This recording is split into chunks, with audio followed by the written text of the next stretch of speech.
जल्दी महल। ये जो स्थान है चित्रकूट मऊ तहसील क्षेत्र के ऋषियन के नाम से जाना जाता है और आज भी यहाँ जो है सब कुछ प्राकृतिक देखने को मिल रहा है। पूरी तस्वीरें जो है हम आपको दिखा रहे हैं। यहाँ भोले बाबा का स्थान है, दिव्य शिवलिंग है और पंच शिवलिंग यहाँ पर है। जो तस्वीरें हम आपको दिखा रहे हैं भी भोलेनाथ के दर्शन भी कराने वाले हैं। लोग यहाँ भारी संख्या में आते हैं और भंडारा भी बड़े बड़े विशाल भंडारे का आयोजन यहाँ पर होता है। और सबसे अद्भुत चीज़ जो यहाँ का झरना है, वो झरना जो है झरना भी बहुत दिव्य है और ये अमृत के रूप में यहाँ पर बहता है। और जो पूरी तस्वीरें हैं जो हम आपको दिखाने वाले हैं यहाँ पर।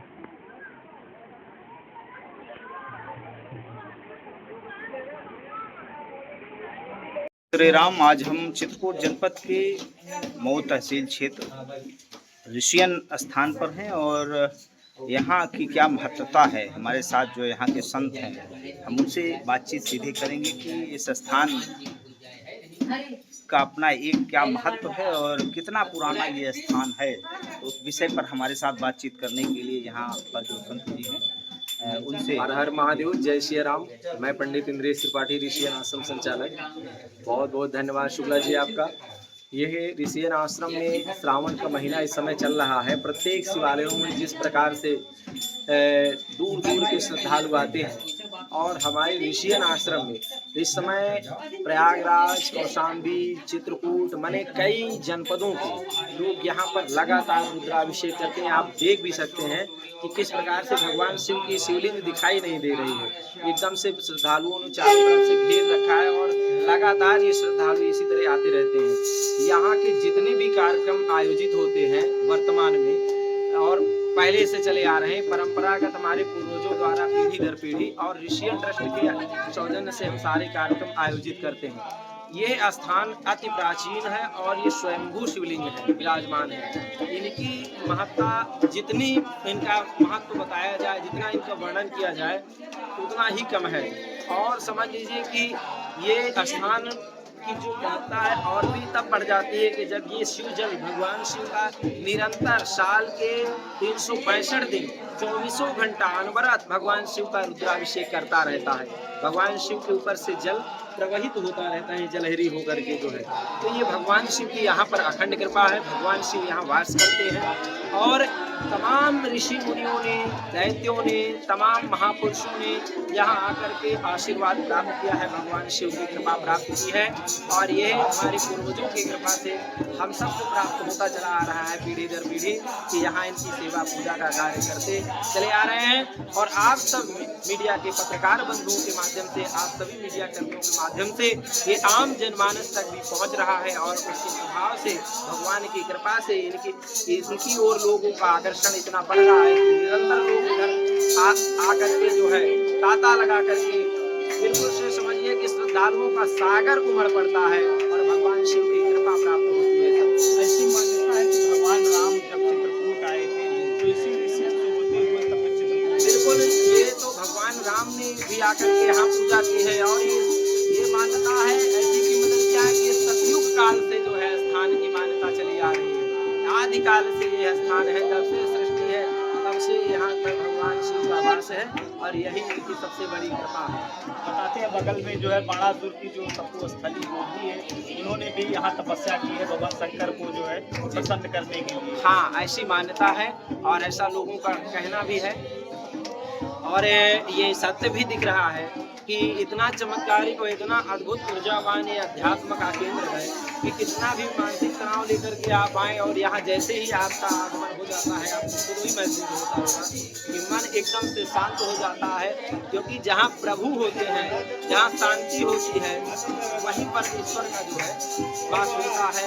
और प्रकृति की सुंदर छटा यहाँ पर, प्रकृति की गोद में भगवान शिव यहाँ पर विराजमान है, क्योंकि माता पार्वती और भगवान शिव को प्रकृति अत्यंत प्रिय है। हम जब यहाँ पहुँचे तो अपने आप में ये महसूस हुआ एक ऊर्जा जो है वो अलग से यहाँ पर जो है एकदम दैवी शक्तियों का इतना यहाँ प्रभाव है, दैवी शक्तियों की इतनी यहाँ छाया है, दैवी शक्तियों का ऐसा यहाँ वास है। इसीलिए मैं सबसे अनुरोध भी करता हूँ कि यहाँ पर शुद्धता और पवित्रता का बिल्कुल से ध्यान रखें। भंडारा भी करते हैं तो उसमें हम फाइबर का प्रयोग वर्जित करते हैं, लोगों को मना करते हैं, क्योंकि यहाँ जितनी ही शुद्धता रहेगी ऊर्जा उतनी ही बरकरार रहेगी, और अगर ऊर्जा यहाँ बरकरार रहेगी तो इसी प्रकार से कल्याण होता रहेगा सभी का। तो सावन का महीना चल रहा है, सावन के महीने में प्रशासनिक व्यवस्था भी यहाँ की गई है। देखिए यहाँ पर सारे कार्य रिशियन ट्रस्ट के सौजन्य से संचालित होते हैं। उसी के माध्यम से मैंने जो है प्रशासन से मांग की थी, यहाँ पर सुरक्षा के दृष्टिकोण से कैमरे की CCTV कैमरे की मांग की थी, यहाँ के लिए पुलिस प्रशासन सुरक्षा व्यवस्था के लिए मांग की थी, यहाँ की स्वच्छता के लिए मैंने सफाई कर्मियों की मांग की थी, जिसमें प्रशासन जो है हमको इस वर्ष स्वच्छता कर्मी उपलब्ध कराया है और पहले भी उपलब्ध कराए हैं और बीच बीच में। और समझिए कि ये सुरक्षा कर्मी जो है सोमवार को आते हैं, जब ज़्यादा भीड़ होती है उस समय फिर जो है यहाँ उपस्थित रहते हैं, ऐसे करके हैं। जल की व्यवस्था हम और चाहते हैं, यहाँ पर आवागमन का जो मार्ग खराब है वो चाहते हैं, और यहाँ लाइट की व्यवस्था होना बहुत जरूरी है। जैसे अंधेरा हो जाता है, मैंने एक व्यवस्था यहाँ करवा रखी है, हमारे श्रद्धालुओं के सहयोग से हो गया है, तो यहाँ लाइट होना बहुत अत्यंत आवश्यक है, वो मार्ग बनना बहुत अत्यंत आवश्यक है। और सबसे खास बात मैं ये कहना चाहता हूँ कि यहाँ पर लगातार मेरे द्वारा संघर्ष करके पीढ़ी दर पीढ़ी परंपरागत से हम लोगों ने यहाँ का सारा कुछ जितना भी आज विकास हुआ है, जो कुछ हुआ है, करवाया है। और अब यहाँ पर लोगों की निगाहें गड़ गई हैं। कुछ लोग यहाँ अराजकता नहीं फैला पाए, कुछ लोग यहाँ अपने मंसूबे यहाँ नहीं चला पाए। जो यहाँ अराजकता फैलाने वाले लोग थे, जो इसे प्रभावित करने वाले लोग थे, तो वो लोग अब यहाँ पर इस प्रकार से घुसना चाहते हैं कि कोई प्रशासनिक तंत्र यहाँ आए और उसके माध्यम से यहाँ पर हम घुस आए, कमेटी में चले आए और फिर यहाँ पर मुख्य रूप से अपनी अराजकता फैलाएं। जैसे आप देखते होंगे कि यहाँ पर किसी प्रकार की जल्दी कोई चोरी का आपने नहीं सुना होगा, किसी प्रकार की कोई असुविधा श्रद्धालुओं को नहीं हो पाती, तो वो सारी चीज़ों को जो है यहाँ एक्टिव करने के लिए तंत्र के माध्यम से अब लोग घुसना चाहते हैं। तो मेरा सख्त शासन प्रशासन से जो है अनुरोध है कि यहाँ पर रिशियन ट्रस्ट आपकी सेवा में, रिशियन आश्रम तीर्थ यात्री समिति आपकी सेवा में सदैव तत्पर है। हमको आपका सिर्फ सहयोग प्राप्त होता रहे, हम यहाँ की सारी व्यवस्थाओं को सुचारू रूप से जैसे संचालित करते चले आए हैं वैसे संचालित करते रहेंगे। मीडिया कर्मियों के माध्यम से, पत्रकार बंधुओं के माध्यम से यहाँ की खबरें सदैव प्रकाशित हुई हैं। इसके लिए मैं सबको पुनः श्रावण मास की ढेर सारी शुभकामनाएं देता हूँ, श्रद्धालुओं को शुभकामनाएं देता हूँ। आपके माध्यम से जो समाचार प्रकाशित होगा आपको मैं ढेर सारी शुभकामनाएं देता हूँ शुक्ला जी, कि आप ही लोग मेरे अभिन्न मित्र हैं, क्योंकि इसकी जो मैंने बात को आगे तक पहुंचाई है, जो आज प्रशासन भी यहाँ खड़ा दिख रहा है, जो प्रशासन की भी यहाँ उपस्थिति हुई है, तो इसमें आप लोगों का भी मेरे साथ योगदान है। इसलिए मैं पत्रकार बंधुओं को दिल से, हृदय से धन्यवाद देता हूँ और सभी का आभार व्यक्त करता हूँ, सभी श्रद्धालुओं का आभार व्यक्त करता हूँ, जो बहुत शांतिपूर्वक सब दर्शन करके यहाँ पर जो है स्वच्छता का ध्यान रखते हुए सब पूजा दर्शन भंडारा इत्यादि संपन्न करते हैं। तो हमारे साथ यहाँ पर देश जी रहे हैं, सारी चीज़ें जो है उन्होंने बताया कि यहाँ की क्या महत्वता है। तो तस्वीर है वो हम आपको दिखा रहे हैं कि यहाँ पर जो है सावन का महीना चल रहा है, सावन के माह में जो है श्रद्धालु भारी संख्या में यहाँ पहुँच रहे हैं, रुद्राभिषेक, और ये वही शिवलिंग है, हम आपको दर्शन करा रहे हैं।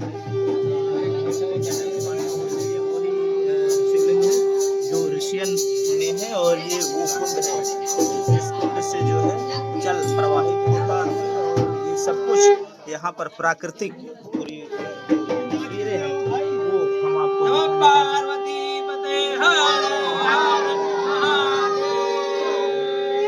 ये पूरी तस्वीर जो है वो हम आपको सीधे आपको लाइव दिखा रहे हैं। ये पूरी तस्वीर है जो है, और ये पूरा स्थान है ऋषियन का जो है, और भंडारा प्रसाद भी यहाँ पर जो है चल रहा है। ये पूरी तस्वीरें जो है कितना अद्भुत है, सब कुछ प्राकृतिक यहाँ पर देखने को मिल रहा है। और ये वो झरना जो अमृत कुंड है जो अनवरत 12 महीना बहता है, प्रवाहित होता है।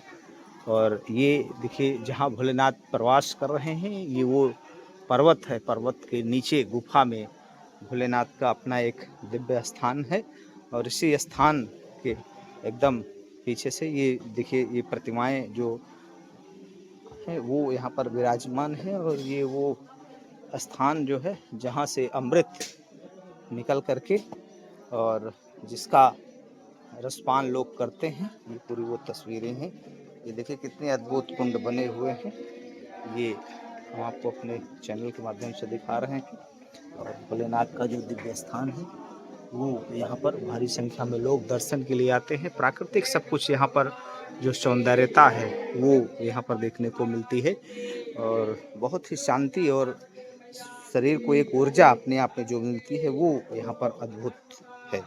जय श्री राम, जय भोलेनाथ। आज हम चित्रकूट के उस स्थान पर हैं जो अपने आप में अद्भुत और मनोरम है, जो प्राकृतिक सौंदर्यता को समेटे हुए है।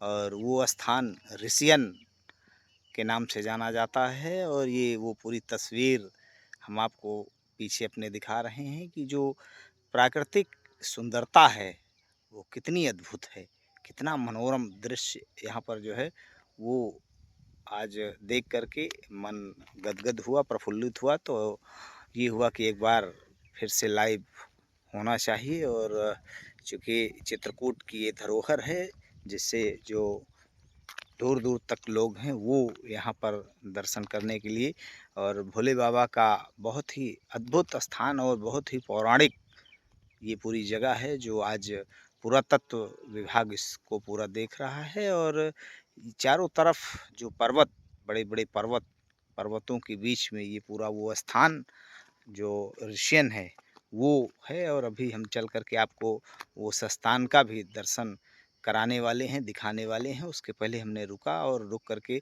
ये पूरी तस्वीर, ये तालाब बगल में देखिए तालाब है, और तालाब के पीछे चारों तरफ आप देखिए पूरा एक पहाड़ का जो एक दृश्य है, जो सौंदर्य है वो अपने आप में एक मनोरम और कर देने वाला है और हृदय को गदगद करने वाला है। और आप भी आइए और यहाँ दर्शन करिए।